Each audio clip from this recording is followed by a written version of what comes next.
Welcome back students, welcome again. आज का हमारा टॉपिक है डिसोल्यूशन ऑफ पार्टनरशिप फॉर्म। हमने अपनी लास्ट वीडियो में जो कि थी dissolution of partnership form part 1, difference between partnership form and partnership को समझा। उसके बाद हमने जर्नल एंट्रीज देखी, जर्नल एंट्रीज पे बेस्ड क्वेश्चन किए, रियलाइजेशन अकाउंट का फॉर्मेट समझा और आज की वीडियो में हम करने जा रहे हैं प्रैक्टिकल प्रॉब्लम्स इस चैप्टर की। तो let us start students. Start करते हैं प्रैक्टिकल प्रॉब्लम से। सबसे पहले हम एक शॉर्ट क्वेश्चन करेंगे जो कि बोर्ड के सैंपल पेपर में गिवन है और वो क्वेश्चन मुझे बहुत अच्छा लग रहा है, इंपॉर्टेंट लग रहा है और इस टाइप का क्वेश्चन टीएस ग्रेवाल की बुक में मुझे देखने के लिए नहीं मिला, तो हम इस क्वेश्चन को पहले आपको समझाते हैं। देखिए स्टूडेंट्स, पढ़ते हैं।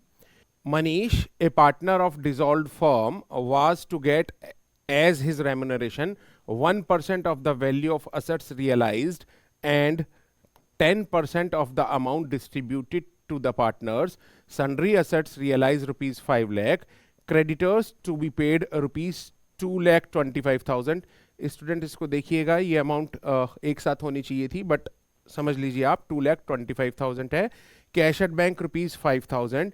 You are required to calculate Manish remuneration and also pass the journal entry for his remuneration। तो स्टूडेंट्स देखिए, यहां पर जो मनीष को रेम्यूनरेशन देना है वो हमें देना है 1% of the value of assets realised.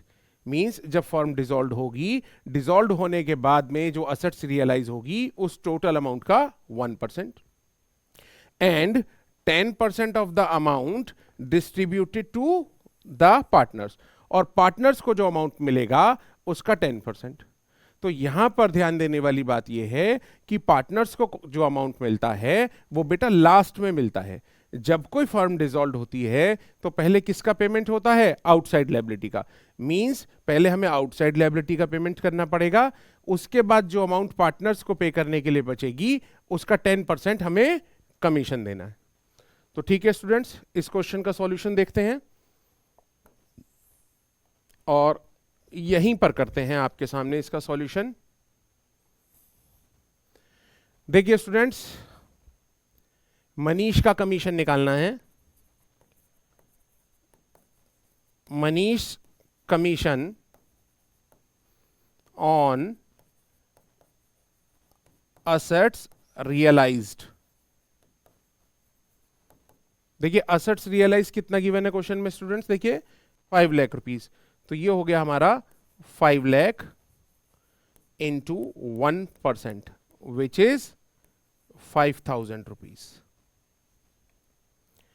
Next है 10% of the amount distributed to partners. तो पहले हमें ये पता लगाना पड़ेगा कि अमाउंट डिस्ट्रीब्यूटेड टू पार्टनर्स कितना है।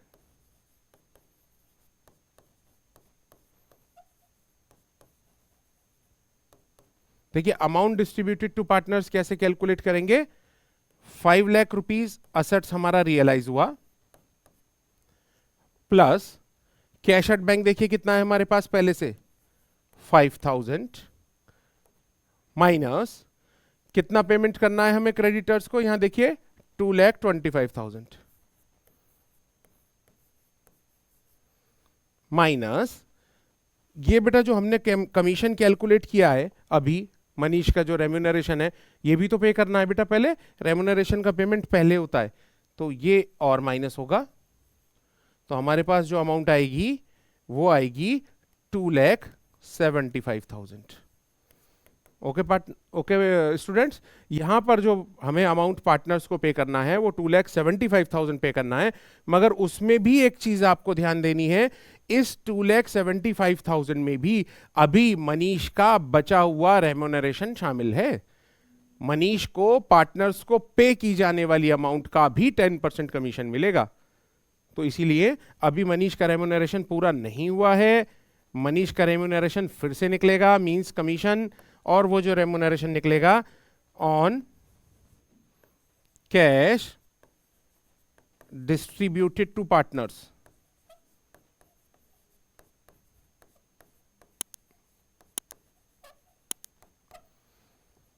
देखिए स्टूडेंट्स, 2,75,000 का 10/110, ज्यादातर स्टूडेंट्स इसको 10% निकालेंगे और 10/110 करना भूल जाएंगे। ऐसा क्यों करेंगे? क्योंकि बेटा अभी इसमें से मनीष का रेम्यूनरेशन भी माइनस होगा, ये फाइनल फिगर नहीं है। ये हमने 10/110 क्यों किया? क्योंकि हमने फार्मूला लगाया percentage upon 100 plus percentage. Means अगर ये 5% होता तो हम लिखते 5/105। तो ये स्टूडेंट्स कैलकुलेट करेंगे तो ये हमारा निकल के आएगा 25,000। मींस जो हमारा मनीष का टोटल रेम्यूनरेशन आएगा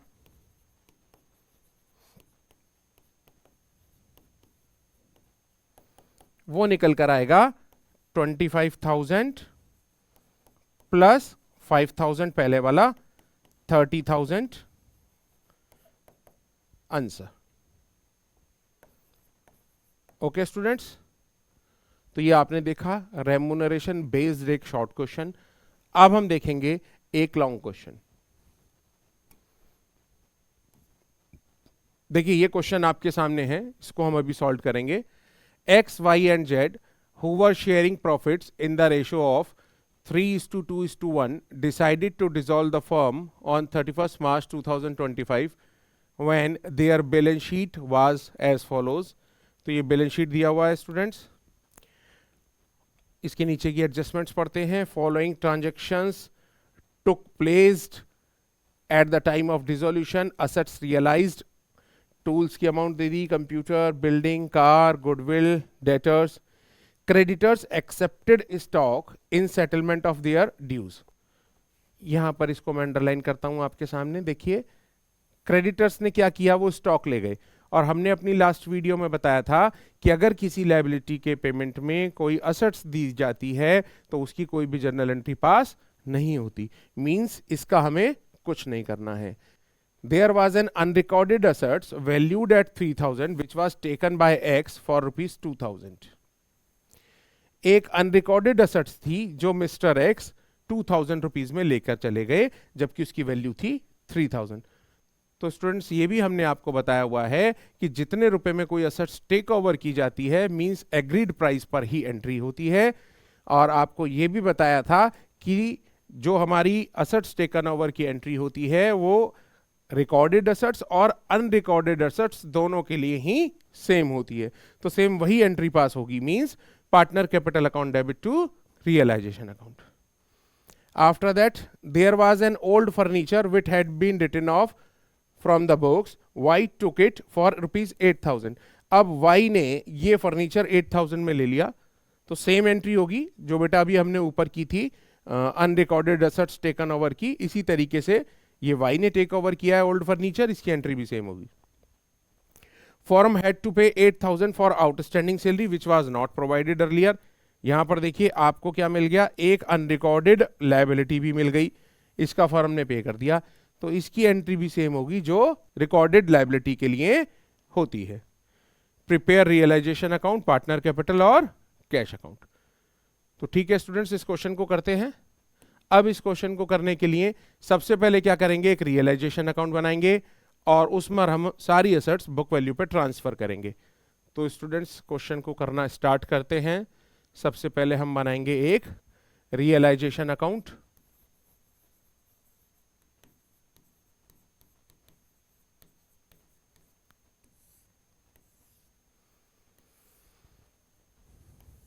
सबसे पहले असेट्स को बुक वैल्यू पे ट्रांसफर करेंगे। अब एक एक करके असेट्स देखनी होगी हमें बार बार और उसकी वैल्यू कितनी है। असेट्स हैं डेटर्स, स्टॉक 62,000, 37,000।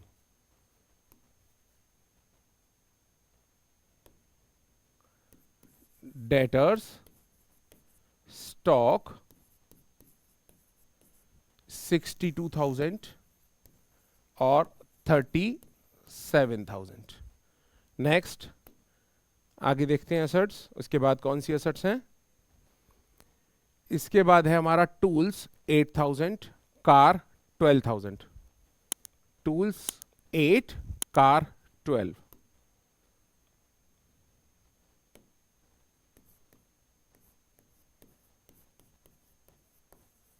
टूल्स 8000, कार है हमारा 12,000। After that computer 60,000, building 1 lakh. Computer 60,000 और बिल्डिंग 1 लाख।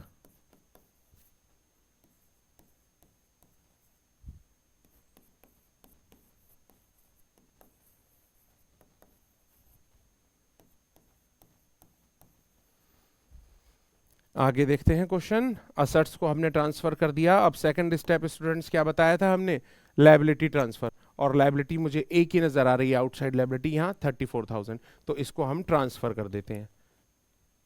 ये बाय साइड में ट्रांसफर होगी, बाय क्रेडिटर्स 34,000। इसके बाद का स्टेप स्टूडेंट्स हमने डिस्कस किया था आपसे, तब हमने बताया था असेट्स सेल करना और टेकन ओवर। तो अब यहां पर देखते हैं, असेट्स देखिए ये सेल हो रही हैं, असेट्स रियलाइज मतलब सेल हो गई। अब कौन सी असेट्स किस अमाउंट पे सेल हुई है ये हमें देखना है और उस सॉल्यूशन में अपने डालना है। तो टूल्स 5,000, कंप्यूटर 82,000। टूल्स 5,000, यहां हेडिंग डाल दीजिए बाय कैश, क्योंकि क्वेश्चन में कैश गिवन है, बैंक बैलेंस गिवन नहीं है। टूल्स था हमारा 5,000 और हमारा इसके बाद में क्या था बेटा, एक बार फिर से देखते हैं, एक दो आइटम और देख लेते हैं। टूल्स 5,000 था, कंप्यूटर 82,000, बिल्डिंग 84। कंप्यूटर 82 और building 84,000।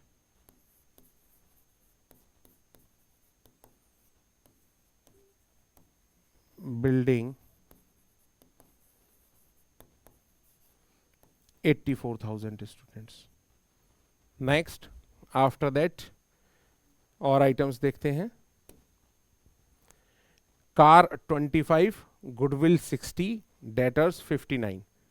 Car, goodwill, debtors 25, 60, 59।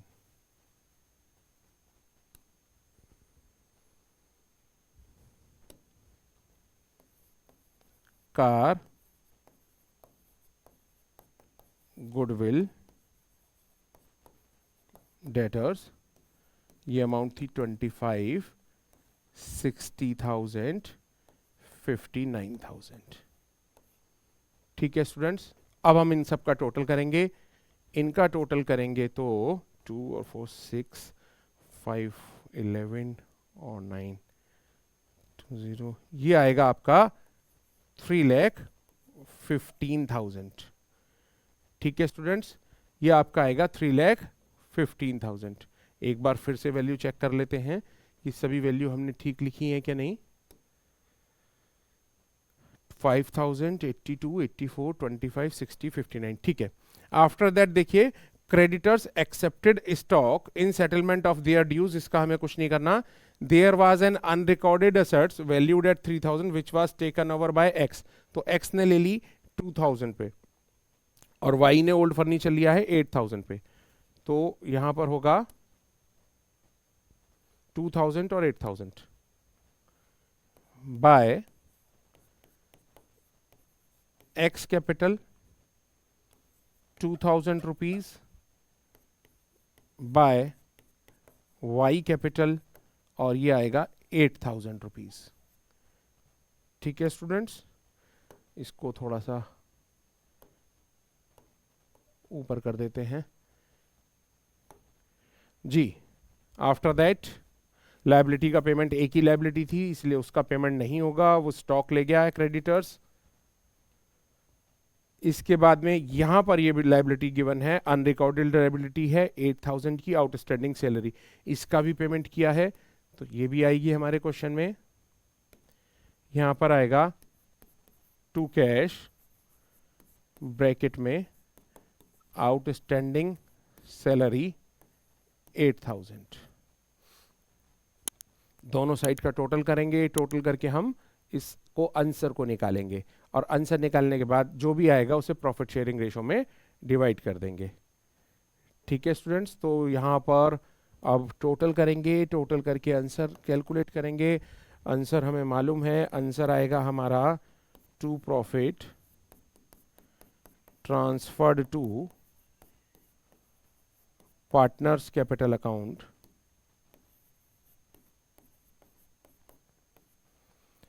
Partner के नेम एक बार फिर चेक कर लेते हैं और रेशो फिर से चेक कर लेते हैं। एक्स वाई जेड हैं, 3:1 है, एक्स वाई जेड और 3:1,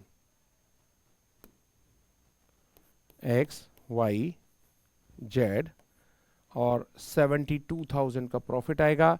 इसको 3:1 में डिवाइड करेंगे।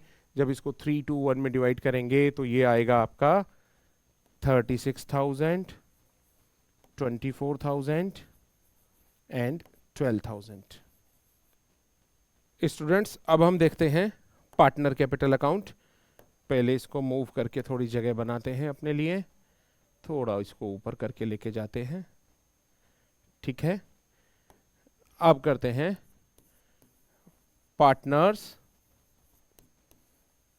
Capital account.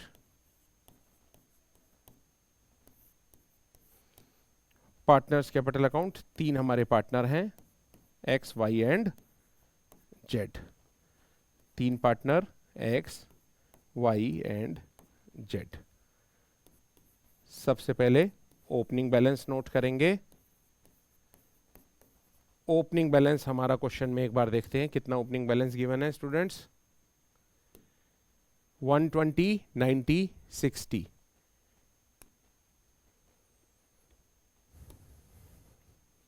1,20,000, 90,000 और 60,000। आफ्टर दैट ये जो हमारा एक्स कैपिटल और वाई कैपिटल गिवन है, यहां पर देखिए स्टूडेंट्स, ये 2,000 और 8,000 जो हमारा अमाउंट गिवन है, इनकी क्या होगी, रिवर्स पोस्टिंग होगी। और रिवर्स पोस्टिंग कैसे करेंगे, टू रियलाइजेशन अकाउंट। ये हमारा है एक्स में 2,000, वाई में 8,000। आफ्टर दैट ये जो हमारा रियलाइजेशन का प्रॉफिट है, ये रियलाइजेशन का प्रॉफिट यहां बाय साइड में आएगा, बाय रियलाइजेशन के नाम से। और ये हमारा आएगा 36,000, 24,000, 12,000। स्टूडेंट्स, अब इसका टोटल करके आंसर निकालेंगे। डिफरेंस जो भी होगा वो हमारा टू कैश या बाय कैश होगा, क्योंकि फॉर्म क्लोज हो रही है, डिसोल्यूशन का चैप्टर है। अब इनका टोटल करते हैं। ये टोटल आएगा हमारा 156, 2,000 माइनस किया तो यहाँ आ गया टू कैश अकाउंट। ये हमारा हो गया बैलेंसिंग फिगर।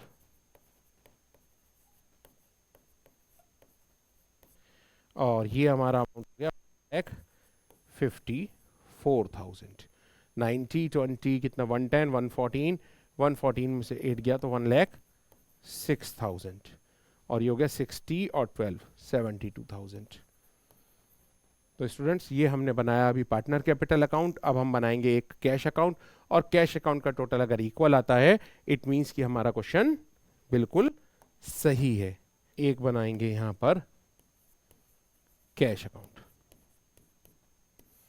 कैश अकाउंट कैसे बनेगा स्टूडेंट्स, सबसे पहले ओपनिंग बैलेंस आएगा, कैश का डेबिट बैलेंस होता है, तो बैलेंस शीट में देख के यहां इसका ओपनिंग बैलेंस नोट करेंगे। एक बार क्वेश्चन में जाते हैं, क्वेश्चन में देखते हैं कि कैश का बैलेंस कितना गिवन था। कैश का बैलेंस गिवन है स्टूडेंट्स 25,000। वापस आते हैं अपने सॉल्यूशन पर और यहां पर लिखेंगे 25,000।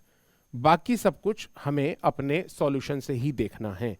सबसे पहले देखते हैं रियलाइजेशन अकाउंट। रियलाइजेशन अकाउंट में देखिए कैश वर्ड कहां कहां आया है और कितनी अमाउंट के लिए आया है।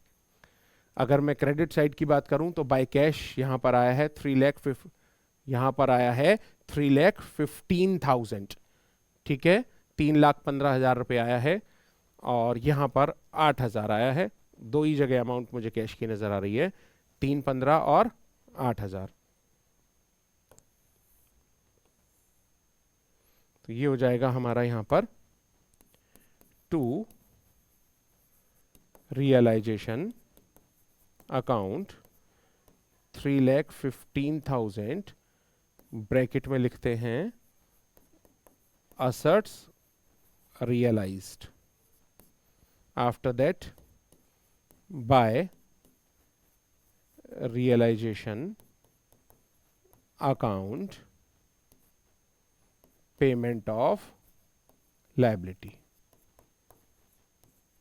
ठीक है स्टूडेंट्स, ये 8,000 था। रियलाइजेशन अकाउंट में और कोई कैश हमें नजर नहीं आ रहा है। पार्टनर कैपिटल अकाउंट देखते हैं। पार्टनर कैपिटल अकाउंट में यहाँ पर डेबिट साइड में तीनों कैपिटल में है। यहाँ आएगा by X capital, by Y capital, by जेड्स कैपिटल। और ये अमाउंट कितना कितना है? 1,54,000, 1,06,000, देन 72,000। अब स्टूडेंट्स टोटल कीजिए। टोटल अगर इक्वल है तो हमारा क्वेश्चन बिल्कुल ठीक है। यहाँ का टोटल है 3,40,000। एक बारी से चेक कर लीजिए। 154 और 8 हो गया आपका 162, और ये हो गया 168, 268 और 268 और 70 340। ठीक है स्टूडेंट, तो देखा आपने क्वेश्चन किया अभी हमने डिसोल्यूशन का फुल फ्लैश क्वेश्चन, जिसमें realisation account, partner capital account और कैश अकाउंट तीनों हमने आपको बना के दिखाए। Thank you.